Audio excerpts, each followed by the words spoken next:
She was standing right in front of me.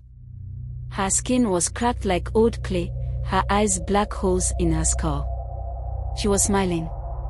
Not like a person smiles, but like a thing that doesn't know what it means to be human.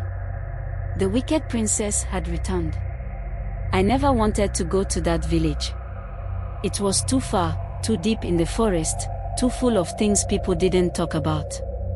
But my uncle had died, and my father said we must go. So we packed our bags, left the city, and made the long drive to a place I never wanted to see. The village of Okuta was old. Older than my father's father, older than the stories people told. It sat by the edge of a river, hidden behind tall trees.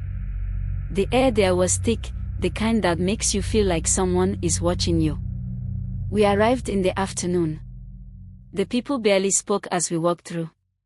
They just stared, their faces dark with something I couldn't understand. My father ignored them, his face like a stone. He had been born here, but he left long ago. He never told me why. My uncle's house was small, with walls made of mud and a roof that looked like it was ready to fall. Inside, it smelled of dust and something else.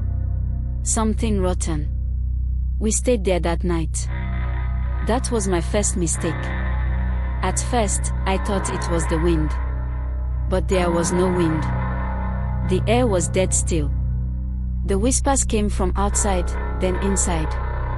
They crawled through the walls, through the floor, into my ears. I wanted to wake my father, but something told me not to move. Then the knocking started.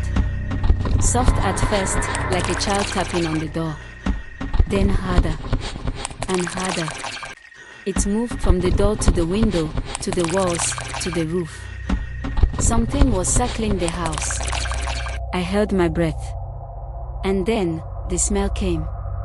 A deep, sour stink, like meat left in the sun.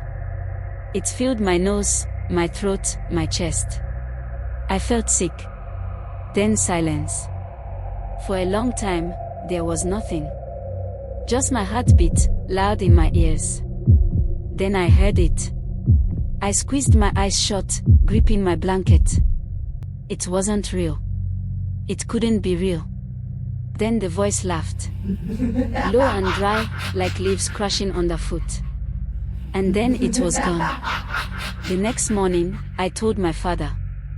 He didn't look at me. He just told me to stay inside after dark. That was all. Nothing else. No questions, no concern. Just that. I wanted to leave. I told him we should go. But he said no. We had to stay for the burial. I didn't argue. But I should have. That night, the village held a gathering. It was for the dead, my uncle, but it felt wrong. No one cried. No one mourned. They just sat there, looking into the fire, silent. Then the elder spoke. He was an old man, his face like tree bark, his voice rough as stone. She is coming, he said. The fire flickered. No one moved. No one spoke. The air was thick. Then he told the story. A long time ago, there was a princess. Beautiful, wicked, powerful. She ruled this land with a cold heart. She took what she wanted, and no one dared to stop her. But the elders feared her. They said she was not human. They said she had been born in darkness, that her heart beat with something not of this world. One day, she demanded a child be brought to her. A child she had no right to take. The people refused. For the first time, they defied her. So she cursed them. With her last breath, she swore she would never leave. That she would return again and again, to take what she was owed. Then they killed her. Buried her deep. Covered the ground with salt. Prayed she would stay gone. But she never did. Every few years, she came back. She whispered to the living. She took the ones she wanted. And no one could stop her. The elder's eyes settled on me. His stare was heavy.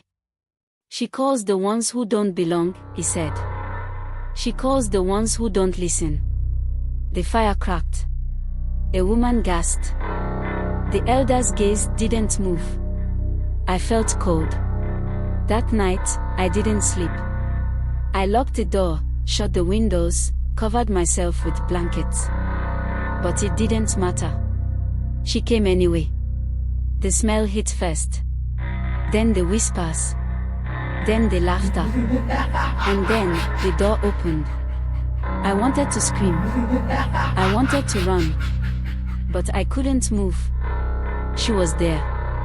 Standing in the doorway, her face half in shadow. Her dress was torn, her skin cracked like old pottery. Her eyes were empty pits, her mouth stretched too wide. She smiled at me. She took a step forward. My body woke up. I scrambled backward, knocking over a chair. My mouth opened to scream. And then my father was there. He threw something, dust, powder, I don't know, into the air. The princess shrieked, her smile twisting. The room went black. When I woke up, the sun was rising. She was gone. We left that morning. My father didn't speak. Neither did I. As we drove away, I saw the villagers watching us. Their faces were dark. Their eyes were sad. I never went back. I never will. But sometimes, late at night, when the air is thick and the wind is silent, I still hear her laughing.